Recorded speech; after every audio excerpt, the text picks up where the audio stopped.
做得咁隨便。跟住矛盾去旅行，今次真係出現咗矛盾啦。本來六四學運領袖王丹同港大學生會前會長馮敬恩去咗拍 ViuTV 第2輯嘅《跟住矛盾去旅行》。ViuTV 星期3夜晚發聲明話，王丹同馮敬恩喺過程中擅自安排記者活動，並且作出失當言論，令 ViuTV 感到極度失望同憤怒。仲話港獨言論唔單止有辱民族尊嚴，仲係自欺欺人。所以 ViuTV 決定唔播所有關於王丹同馮敬恩已經拍攝嘅片段，仲話對任何人士曾經或日後利用 ViuTV 宣揚港獨，佢哋保留一切法律追究權利。喺 ViuTV 發完聲明之後，王丹之後凌晨喺 Facebook 即刻有回應，話只能用2個字嚟形容：無恥。事關所有嘢都係電視台安排，包括記者會。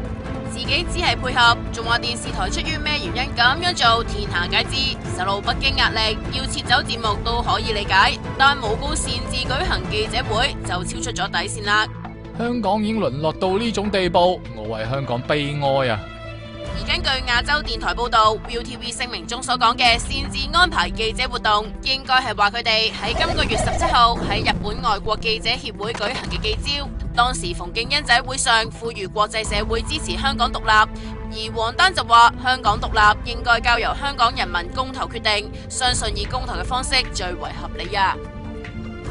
今日王丹2度喺 Facebook 出 po， 包括一張聲稱係出發前 ViuTV 俾佢嘅行程表，以證明記者活動係電視台安排，而唔係王丹同馮敬恩擅自召開。王丹喺第2份聲明入面要求 ViuTV 高層公開道歉，否則就會發動網民抵制 ViuTV， 並以就誣告部分商討係咪進行法律行動。就王丹同馮敬恩嘅反駁， ViuTV 公關回應蘋果，話總經理魯庭輝正對事件進一步了解傳媒朋友對事件嘅高度關注，佢哋喺了解之後就會盡快作出回應啊。